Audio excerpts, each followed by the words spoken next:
हर हर महादेव, जय भोलेनाथ। दोस्तों आइए जानते हैं कुछ बहुत ही महत्वपूर्ण बातों के बारे में, बहुत ही महत्वपूर्ण उपायों के बारे में, जानकारियों के बारे में। पूज्य गुरुदेव के श्रीमुख से उन्हीं की कथा के दौरान जब वो बता रहे थे, तो कुछ अंश को मैं यहाँ प्रस्तुत कर रही हूँ। तो चलिए सुनते हैं उन्हीं के श्रीमुख से बहुत ही महत्वपूर्ण जानकारी। में जब दिया लगाओ और मंदिर में जब दीप प्रज्वलित करो,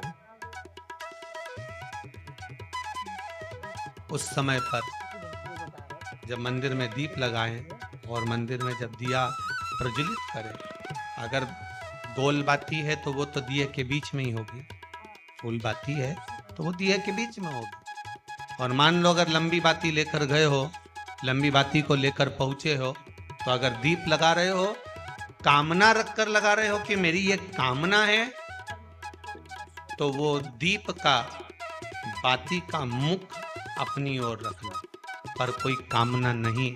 हम भगवान को केवल इसलिए रिझा रहे हैं कि मेरा भोलेनाथ मेरा भंडार भरे और मेरे घर में सुख समृद्धि दे। तो दीप की बाती का मुख भगवान की ओर होना चाहिए कि हमने तेरे भरोसे पर छोड़ दिया। अब हम किसी से नहीं पूछेंगे कि हमें क्या करना है, ये दीप की जो बाती का मुख है वो आपकी ओर है। अर्थात मेरा जो जीवन है, मेरा जो संपूर्ण परिवार है, मेरा जो कुटुंब है, मेरा जो कबीला है, मैं जिस घर में निवास करती हूँ, मैं जिस घर में रहता हूँ, उस घर का संपूर्ण कारभार सब तुम्हारे भरोसे पर है। तो बाती का मुख कहाँ हो गया? भगवान की ओर हो गया। बाती का मुख फिर भगवान की ओर। और ज्यादातर लोग दिया जो लगाते हैं ना, वो अपनी ओर बाती करके ही लगाते हैं। मतलब इनकी कामना चलती ही रहती है 24 घंटे। कुछ कुछ कामनाएं इनकी जागरूक रहती है, इनकी कामनाएं निरंतर रहती है। पर उस बाती में जब आप अपना संपूर्ण परिवार, संपूर्ण अपने परिवार का दुकान हो, धंधा हो, व्यापार हो, व्यवसाय हो, चाहे आप जितना भी कार्य कर रहे हो, फैक्ट्रियां चला रहे हो, वो सब अपने भगवान के भरोसे पर दे दिया, भगवान की ओर दे दिया। तो इसका मतलब ये नहीं है कि बाती का मुख भगवान की ओर हो तो तुम भगवान के बिल्कुल करीब में ही बाती का मुख कर कर लगा दो और भगवान को मालूम पड़े चोट लग जाए, ऐसा भी नहीं।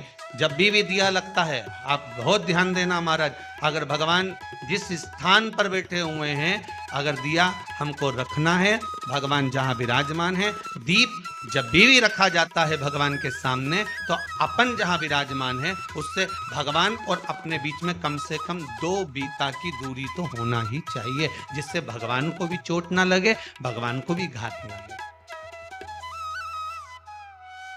तुलसी महारानी को जो दिया लगाया जाता है, वो तुलसा महारानी से दूर लगाना चाहिए। तुलसी के क्यारे में दीप लगाने का प्रमाण नहीं है कि तुम तुलसी के क्यारे के अंदर दिया लगाओ। पहले तो ऐसा नियम था कि तुलसी का जो क्यारा बनता था, उसमें एक नीचे अलग से दिया रखने की जगह बनती थी, तो उसमें दिया रख दिया जाता था। आज के जमाने में इतनी जगह ही नहीं कि वह में रखो, तो लोग वो कुंडा में धर के आ जाए। अब वो कुंडी में रख के आए, मालूम पड़े तुलसी महारानी का पत्ता मुरझा जाता है, तुलसा महारानी भी ऐसी मूर्छित हो जाती है, तुलसा महारानी भी चारों तरफ से वो दिए की लो से जल जाती है। ऐसा दीप लगाने का कोई फायदा नहीं, ऐसे दीप की कोई महत्वता नहीं है। किसी को कष्ट देकर, किसी को परेशान कर कर, देवता हो चाहे आप हो, आप किसी को कष्ट देकर, किसी को परेशान कर कर अगर भजन कर रहे हो तो उसका कोई सुख नहीं है हमारा, उसका कोई आनंद नहीं है।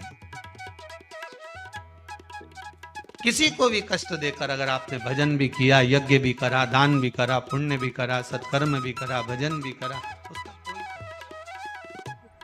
शाम को 4 बजे से लेकर 8 बजे के बीच में शंकर और पार्वती के भ्रमण का समय रहता है। मेरे देवादिदेव महादेव और माता पार्वती के भ्रमण का समय, भगवान शंकर पार्वती घूमने को निकले। इसलिए हमारा सनातन धर्म कहता है शाम के समय पर माताओं को झाड़ू नहीं लगाना चाहिए, शाम के समय पर माताओं को चूड़ी बिछिया नहीं बदलना चाहिए, शाम के समय पर माताओं को मांग में सिंदूरा नहीं भरना चाहिए, शाम के समय पर माताओं को बाल नहीं बांधना चाहिए, शाम के समय पर माताओं को चौखट पर नहीं बैठना चाहिए। कारण क्या है? क्योंकि पार्वती जी ने भगवान भोलेनाथ जी से कहा था कि तुम मुझे रोज शाम के समय प्रदोष काल में भ्रमण के लिए लेकर जाते हो, मेरे लिए आज्ञा क्या है? शंकर भगवान ने कहा सुनो पार्वती, मंदिर के अंदर नंदी रहता है, जाने वाला यात्री जब मंदिर में मेरा दर्शन करने आता है तो नंदी के कानों में कहकर जाता है कि शिव जी को मेरे यहाँ लेकर आना। मैं नंदी के अनुसार उनके घर जाता हूँ।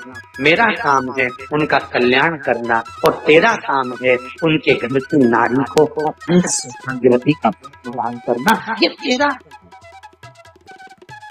तब पार्वती माता ने कहा अखंड सौभाग्यवती होने का वर मैं तो दे दूंगी, और उस समय पर माता चूड़ी बदल रही होगी और हाथ से चूड़ी निकाल रही होगी तो मैं वर कैसे दे सकती हूँ, मांग भर रही होगी तो मैं वर कैसे दे सकती हूँ, उस समय पर चूड़ी बिछिया बदला जा रहा होगा तो मैं वर कैसे दे सकती हूँ, उस समय पर झाड़ू लग रही होगी तो मैं लक्ष्मी को वहां कैसे भेज सकती हूँ। तो शंकर ने कहा प्रदोष का समय एक ऐसा समय होता है, शाम का समय ऐसा होता है जिस समय पर केवल शंकर और पार्वती की आराधना का समय होता है। हम तो कई लोगों से कहते हैं अगर आपके यहाँ संपदा नहीं आ रही है, बहुत मेहनत कर रहे हो, फल नहीं मिल रहा, कहीं नौकरी, कहीं सर्विस या कहीं व्यापार या व्यवसाय में कहीं तकलीफ आ रही है, हम सबसे कहते हैं शाम को समय पकड़ लो, शंकर जी के मंदिर में दिया लगाना प्रारंभ करो। शिव मंदिर में दिया नहीं लगा रहे हो तो बेलपत्री के पेड़ के नीचे दिया, बेलपत्री और शंकर जी के मंदिर में दिया नहीं लगा रहे तो शंकर जी के मंदिर के ऊपर दिया लगा। इतना कर सकते तो अपने के बाहर अपने द्वार पर दिया लगा दो और शंकर जी के नाम का श्री शिवाय नमस्तुभ्यं बोलकर शंकर भगवान को याद कर कर अपनी कामना कर कर बाबा का स्मरण कर कर पंचाक्षर मंत्र नमः शिवाय, षडाक्षर मंत्र ओम नमः शिवाय, ओम नमो भगवते वासुदेवाय, जो तुमको याद है उसका स्मरण कर कर लक्ष्मी हो चाहे नारायण हो चाहे राम हो चाहे कृष्ण हो, इस कर कर शाम के समय बाहर दिया लगा दो, दरवाजे के पास लगा दो, सुनेगा जरूर, आएगा उसका बिल्कुल जरूर होगा और वो कुछ कर जरूर जाए। नियम तो बनाओ, उसको चौखट पर जाकर करना है।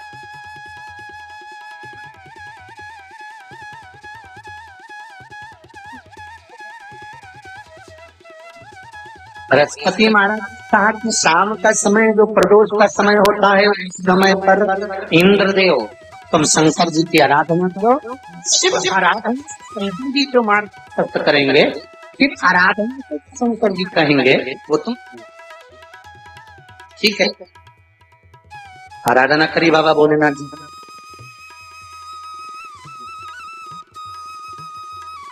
मालूम नहीं था इंद्रदेव को। बृहस्पति महाराज ने प्रदोष की महत्वता समझाई तो प्रदोष का समय जानकर शंकर जी पर 7 बेलपत्र प्रदोष के दिन इंद्र ने समर्पित कर दी बिना को। कितनी बेलपत्र? 7। प्रदोष का व्रत करो चाहे ना करो, मंदिर में चढ़ी हुई बेलपत्र को उठा लो,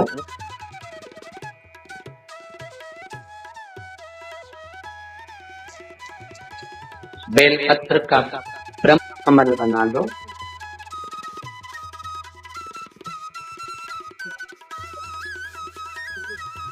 ब्रह्म कमल का मतलब होता है डंडी बीच में रहे, आसपास पत्तियां।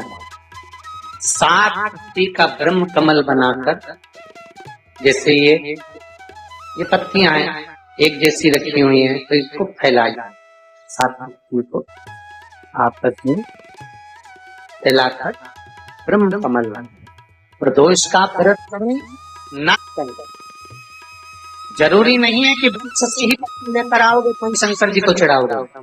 शिव जी पे से चढ़ी हुई उठाकर धोकर ब्रह्म कमल बनाकर बाबा से विनय कर कर, हे प्रभु आज मैं इस काम के लिए जा रहा हूँ, बाबा मेरा यह कार्य है, बोल कर श्री शिवाय नमस्तुभ्यं बोल शिवलिंग पर समर्पित दिन भर के प्रदोष व्रत का फल बाबा एक बेलपत्र समर्पित करने पर कर दे।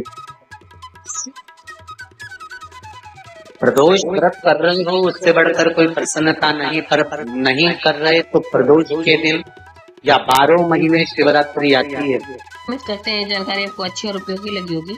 अगर अच्छी और उपयोगी लगी तो एक लाइक छोटा सा अवश्य करिए आप पहली बार मेरे चैनल पे आए तो मेरे चैनल को सब्सक्राइब करिए, बेल नोटिफिकेशन अवश्य दबाइए, जिससे आने वाले वीडियो आपको समय से प्राप्त हो सके। दोस्तों कोई भी प्रश्न या सुझाव कमेंट बॉक्स में लिख सकते हैं। फिर मिलते हैं दोस्तों एक नई जानकारी के साथ नए वीडियो में। तब तक के लिए जय भोलेनाथ, हर हर महादेव, श्री शिवाय नमस्तुभ्यम। धन्यवाद दोस्तों।